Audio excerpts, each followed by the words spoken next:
Mira Business FM.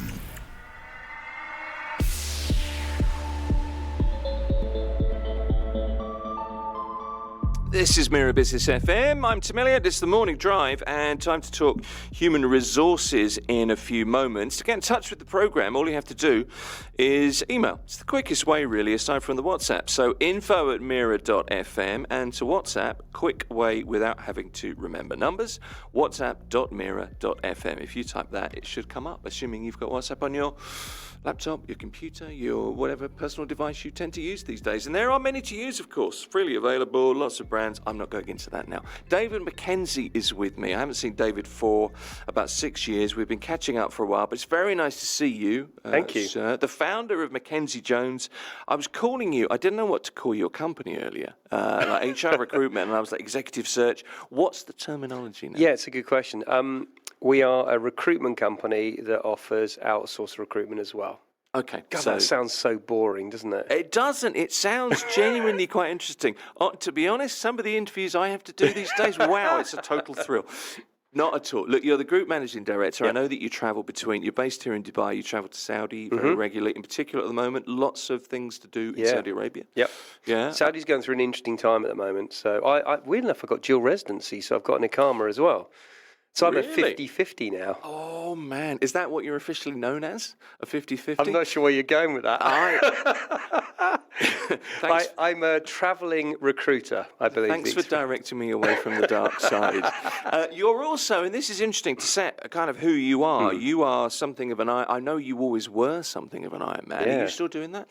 I'm a retired triathlete, but I went and started doing ultra races. So I did a race in the desert called Marathon des Sables last year, which is 263k over 5 days. Destroyed me. I bet, yeah. Absolutely. 260k, so that's what, 50?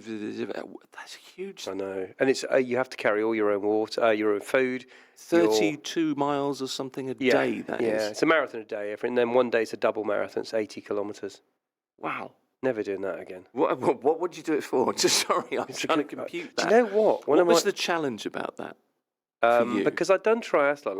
I've done loads of halves and full Ironman, and I wanted to do something different to challenge me. And this all goes back to work a bit. I work constantly, and I love my job. I really love the job I do. Running a company is difficult, certainly in the Middle East, because of licensing. You've got to get your tax done, and part of me, I get wrapped up in that, and I want something to detract me from it. So I go running, go cycling, and I go swimming, and I run, and it makes me it clarifies in my mind what's going on in the world, and for me, it's a cathartic process of just keeping my sanity. I can kind of relate to that. It's the funny thing about. I mean, I don't do any of those things that you do. You could, though. Anyone could. Yeah, this is very true. I do, strangely, go to the gym these days, and don't laugh when I say that, but I do fairly regularly. At least I try to. I tell myself I do. But I find cooking to be the same, because what it does, if you have a hard day at work, whatever it is you do, and we all have hard days at work, but to get away from all of the stuff that is, playing on your mind, if you do something like that, something in sport that you need to concentrate on, that's one side. Cooking is about timing and, combining ingredients. It's the same thing. It takes you away. Yeah, exactly the same thing. I'd love to be able to cook. I have no interest. Oh, well. But remind me why you're here. No, but I do. One thing I do, and I really admire people that are creative, and I think cooking is a very creative thing, because you take a raw substance and you make it into an edible meal that has got your flourish. Let me rephrase that. I like that. I like the flourish idea. Yeah, but I think that's, for me, it's the same as, I don't do anything creative. I'm not a creative person, but I'd love to be able to enjoy the process of cooking, because I think I agree with you. It takes your mind away from what you do on the day. It's a de-stressor. Exactly. Sure. Yeah, absolutely. And, hopefully you get to share that with wife, kids, whoever it is. And that's kind of a nice thing to do. Look, enough about us. Let's talk about, I emailed you last week and you came back with this. I'd like to talk about this. And it's an interesting topic, because traditionally the UAE has been very heavily an expatriate community. That's not going to change.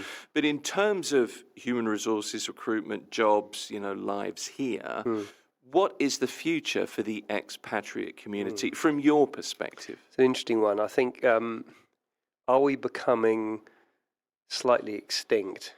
I think not at the moment, but definitely. There's a couple of dinosaurs in this room. Oh, I know. Just me and you, basically. Yeah. I think what's happening is the UAE's. So let me talk about the UAE and Saudi because they're very separate entities. Right. The UAE's gone through a huge transition. It's become a more normalised place to live. So, people like me are buying houses, and we're creating our long-term career here.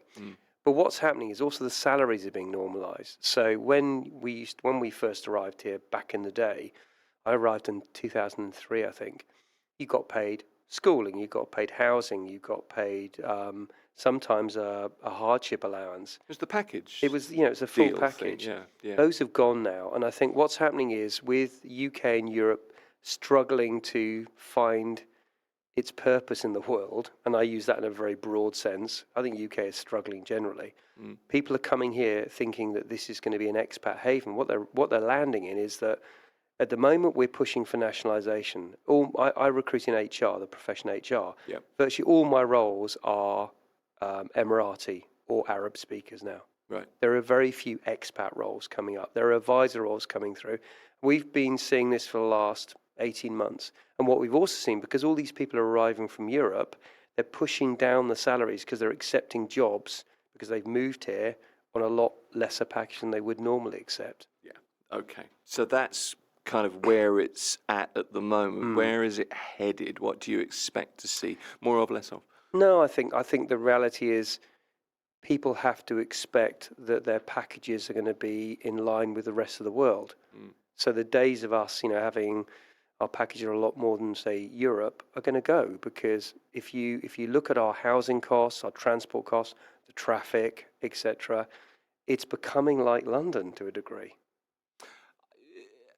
No, I can see that. I mean, my experience has been kind of different. I mean, I guess you're looking at more senior roles than I've been in, obviously, but I've felt as though the traditional kind of expatriate package, the 70s, 80s, 90s thing, has been gone for quite a lot longer. More and more of my friends or peers that's not our experience. I think they're leaving. I mean, true enough, yeah. I'm 22 years here, I think, now. Old or... Certainly a lot. My kids are older than that. Yeah, I know. Yeah, don't bring that up. Oh, this is like two grumpy old men. We're complaining about the traffic and people on cell phones in a minute. No production, edit that bit out, and that will stay in, I guarantee you. So I think you are right. Over the course of time, a different type of expat have arrived, and I think the older expats with two kids who are sort of 12, 13 years old and wife that doesn't work are gone. I think you're getting younger expats here with younger kids or no kids. Both the parents work, and I think it's become the normality is you have to have both people working now just to afford to live here. The basic accommodation costs and things. So what that mean is, I think the UAE's come to a point where this middle management level will be where the expats will sit. Okay. We're trying to push Emiratis and people into the more senior levels because it's their country.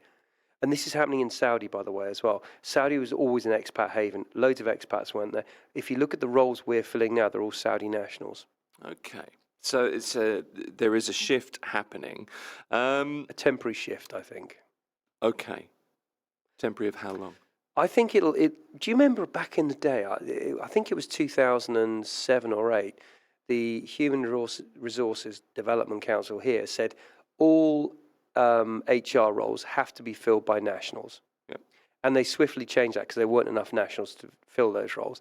Now there are enough nationals to fill those roles, but they're not experienced enough, a lot of them. So what we're finding is we're putting in advisors in to sit below those to help educate some of the nationals. Okay. Now, what we've seen over the last couple of years, there are some exceptional UAE nationals coming through, predominantly female, by the way. Okay. And they're very skilled. They would fit into any part of the world. Saudis, there's a bit of a lag on that. They still haven't had the expertise yet. Okay. It's interesting. It really is. Some of the notes that you sent through the other day, the big questions that you're asked over and over, and funnily enough, this is the kind of big question. I kind of did a quick straw poll in the office, and it was all about AI.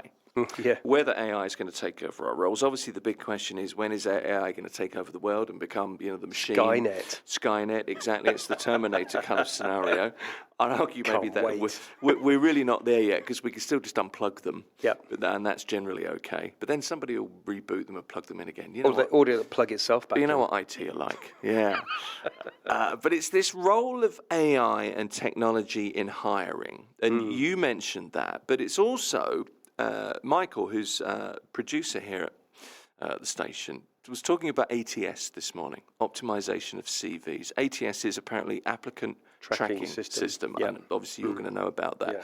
But it's a huge thing. I don't know anything about it. I've got a CV that sits on LinkedIn that I wrote, and I vaguely update when I remember, if I'm honest. That's the issue. That's the issue. People don't update the CVs. Well, they do. They don't. Absolutely right. But ATS is clearly there because, volume of inquiries is there. You need to be able to filter them somehow. You can't read everything that's coming in, can you? This is the issue we face. Yeah. So the biggest complaint people have about recruitment companies is they never answer my message. Sure, and that would be, I bet that's a standard. And I honestly agree with them. I think, but what they don't realise is behind the scenes, if I place an advert, I will get between 800 and 1,000 responses. In Europe, you'll get 40 to 50, and 10 to 15 will be perfect for the job. Yeah. Okay. Out of those 800 to 1,000, roughly 2 to 3, will vaguely be right for the job. And this is just so people see applying for work as just a numbers game. There's a thing on LinkedIn called Easy Apply. It's the worst thing ever LinkedIn did. I've seen it. People just go through and they see HR and they just go, I fancy that, click. So what that means is, what they don't realise, I have to have a researcher that spends 7 hours screening those CVs. So this is where AI comes in. So what we use is an AI to screen our initial batch of CVs. Those 800 go through a screening process. Right. Very basic. Excuse me. Do they have the right skill set? Are they an HR person for an HR job? That rules out probably half, by the way. Right. Not joking here either. Do they work in the right industry that we're looking for, i.e. hospitality or technology or something? Do they speak Arabic? Are they UAE national? We'll place a UAE national role. We'll get 400 or 500 responses. Not a single one will be a UAE national. Hardly any of them will speak Arabic. How, not being funny, but I would look at roles on LinkedIn. I mean, periodically you kind of look, or you get a note, a message that comes through. And I think, I wonder what that is. And I would look. And my first thought is, I don't speak French well enough. So you don't apply? So I wouldn't apply. I just wouldn't, because that's the criteria. So if I don't meet the criteria, logically in my brain, I think, not the job for me. You are a minority. Really? The perception most people have is, I'll have a go. I know it says Arabic, but maybe they won't look. Maybe they won't notice. Honestly, I've had people say, I had a guy the other day that phoned me up who actually admittedly had a good CV. He said, David, I don't speak Arabic, but I can learn. 10 out of 10 for effort. I was like, are you serious? How long have you been in the Middle East? 10 years, and you haven't learned yet? No. Really? So what makes you think you'll learn now for this particular job, which I need to fill in a month, by the way? Okay, so the crash course is not going to work. No, but also I think there's a bit of desperation sometimes. People just go, I'm just going to keep applying to as many jobs as possible because it makes me feel like I've done something, which I completely understand. Yeah. What they don't realise is that we miss people that are really good for those roles because of the clutter. Yeah. It's a bit like, do you remember, I was going to say, do you remember the war? You don't. I'm not inviting you back. No, I know. Okay, in World War II, they discovered when the bombing squadrons were going over Germany, the US, they discovered the way to foil the radars was to chuck tin foil out the back of the planes. And it would look like there's thousands of things around. Okay. And it sort of worked until the Germans realised they got radar that actually could see the planes, and then they destroyed them all. Right. Brave people, by the way. It's a bit like in recruitment. People view if you chuck as much stuff out there, eventually it's gonna land. Something's gonna stick. But it doesn't. It never happens like that. And also, people forget that I am paid a salary to find the A match. A client comes to me and says, we're struggling to find this, David. We're going to pay you X amount of money to find the perfect candidate, not to find somebody that might just fit the role. That's what recruitment companies are paid to do. And I think people forget that we're not a charity. We are not a service that is offered to candidates just because we want to help people. It's because we get paid a salary to find the perfect candidate. Now, we love placing good people because it means their careers get enhanced, their families benefit from it. But every time you apply to an advert that you're patently not right for, you make a point that the person that is really good for it may never find that job. I hadn't thought of it that way, but it's a fair point. I've got some questions for you that have come in by text. So, Go for it. Mistakes on CVs is one of them, and the average recruiter, how much do they actually rely on AI? There's something. So we'll come back and answer those in a few moments. David Mackenzie is here at Mira Business FM from Mackenzie Jones, and we will continue talking HR and recruitment and jobs and stuff in a moment. Mira Business FM.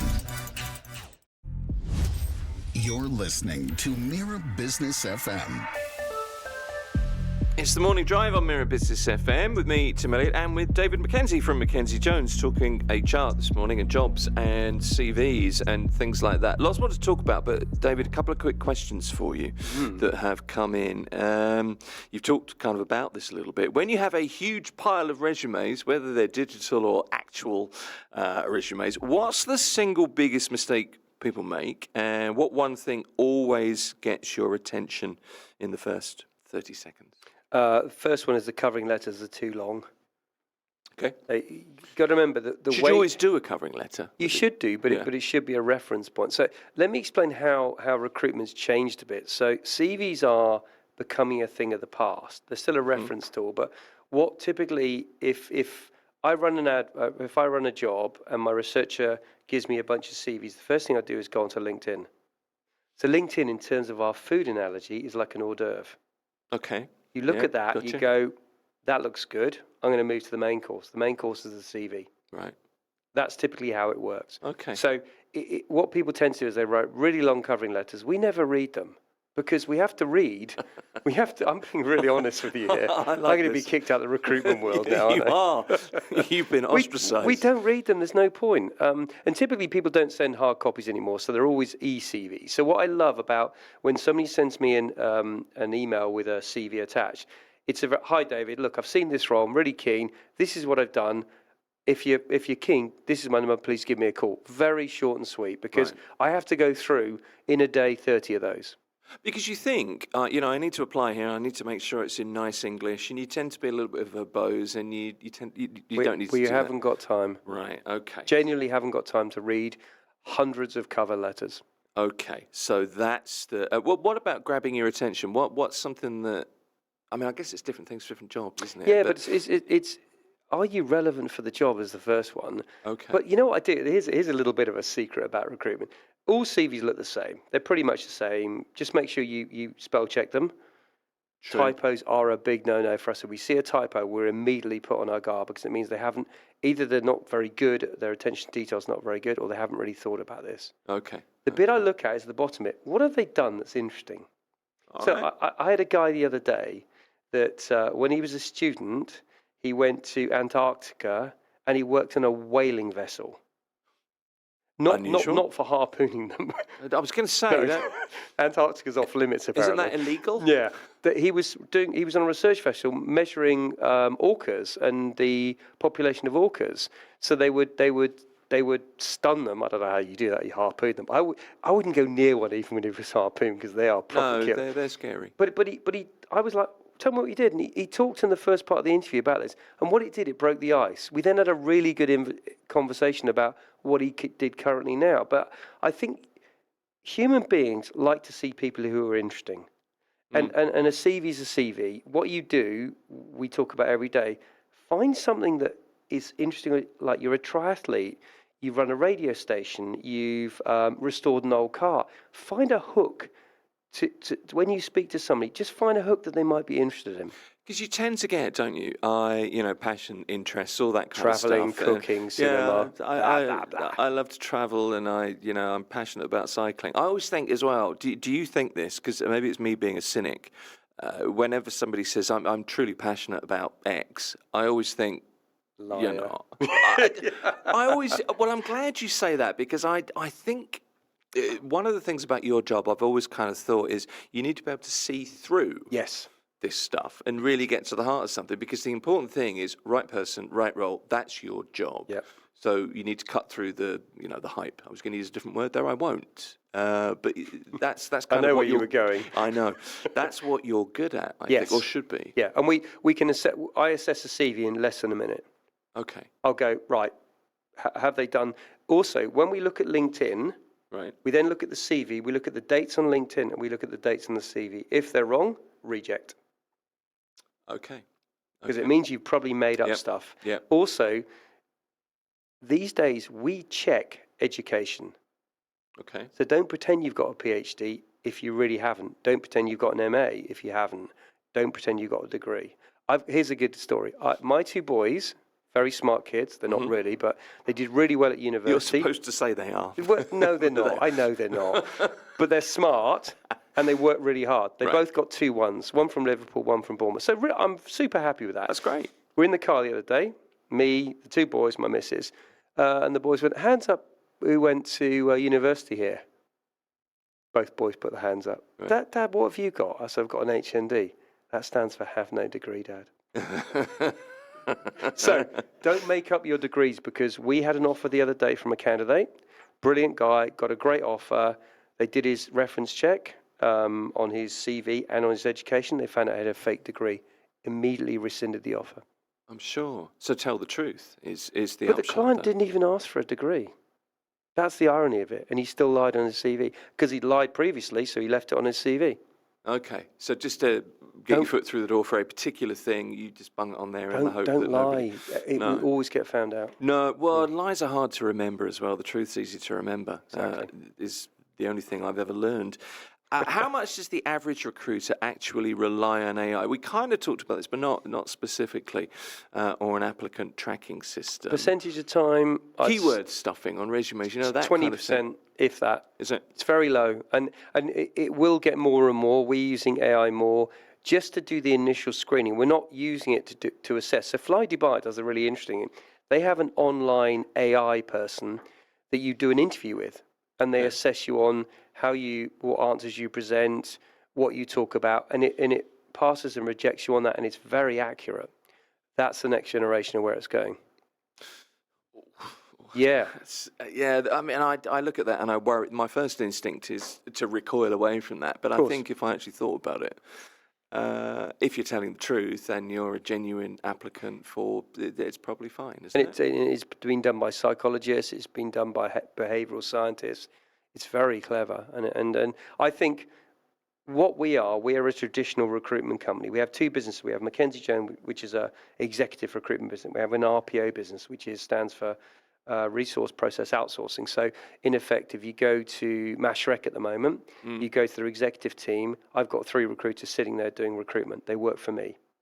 Oh, I see. So you actually have people in situ as well? Mashrek have outsourced that to us. Right. They've outsourced part of their grad scheme to us as well, because we are very efficient at producing results where they've got a very big team. So they've moved their talent team up a bit and they've slotted us underneath. Right. And you'll find more and more of that. And now they use AI an awful lot. So interesting. I didn't know any of this stuff.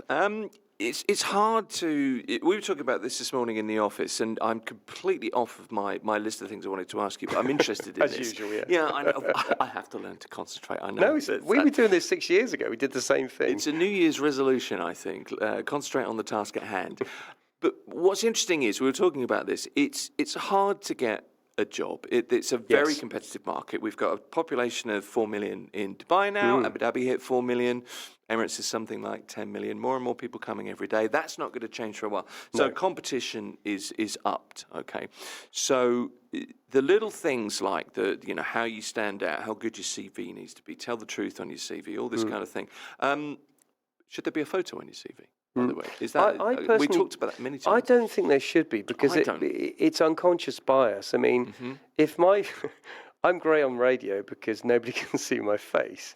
Well, you're being filmed at the moment. Your viewing figures have just gone down. We just didn't tell you. But you know what I mean? I think if I see a particular photo on a CV, then I'm going to naturally be biased. If they're a good-looking person, they look smart and well-presented, and their CV's okay, I'm naturally going to be biased to that's human nature. Whether you think you're biased or Exactly. not, you kind of are. Yeah, unconscious bias it is a phenomenon which it goes across all of HR. So my view is, whatever nationality you are, whatever sex you are, your CV should speak for your achievements, your accomplishments, not on what you look like.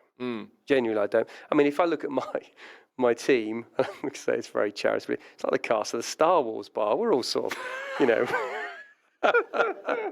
and they'll listen to this and they'll know what I'm doing. They're all different. They're all nationalities. They're 80% female, but they all look different. There are some very beautiful ones. There's some really pig ugly ones, and I count myself in that category. You can see my career in the UAE is declining, isn't it? 3 years, I'm gone. Yeah, it is. You might want to make your way to the airport after this. I've just come from there. They might not let me out.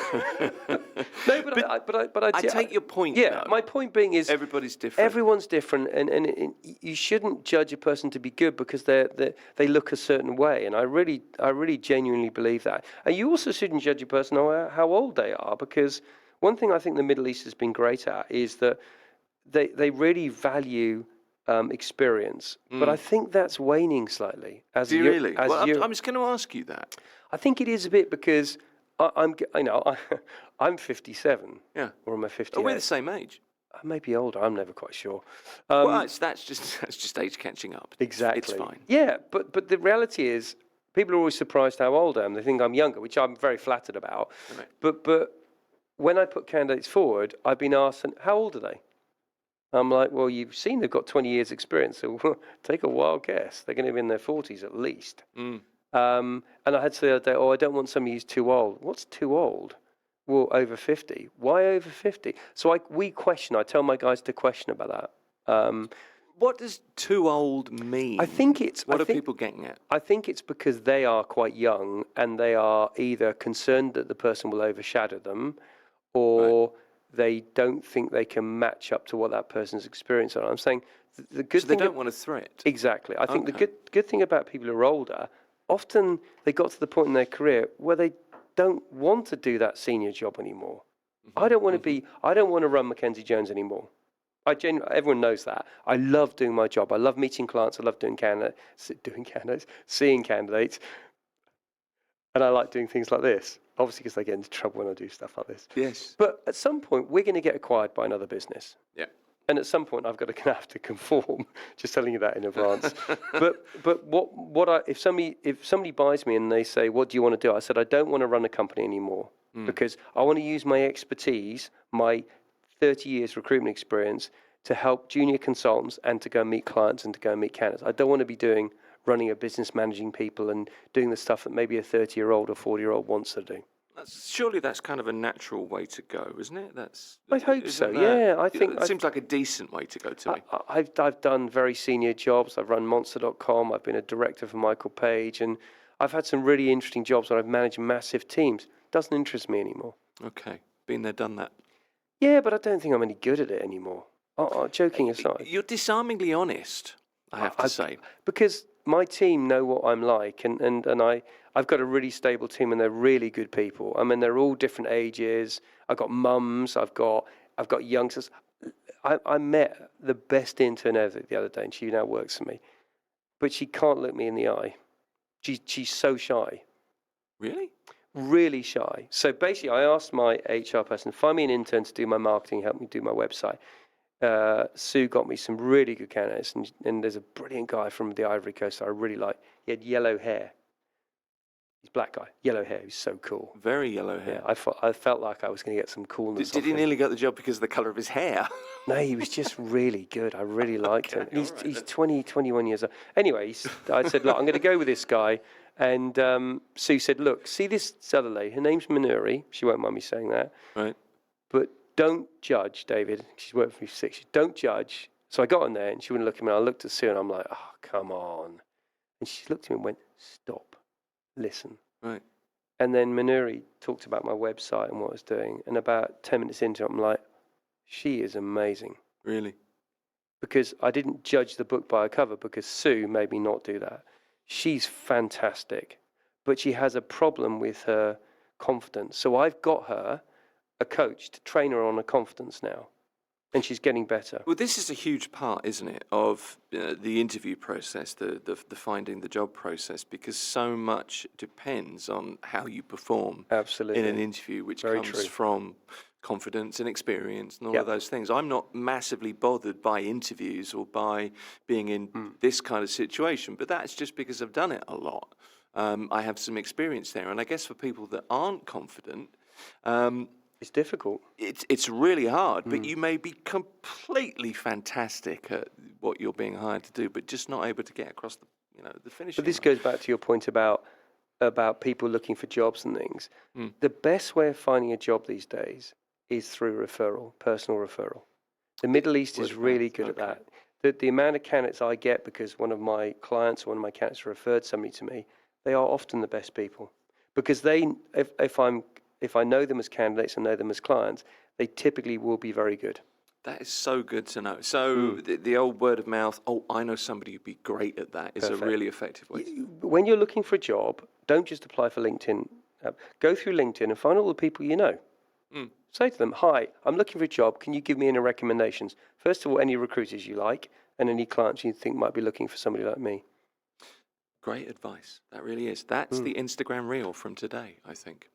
Rather than you talking about your employees as members of the Star Wars bar.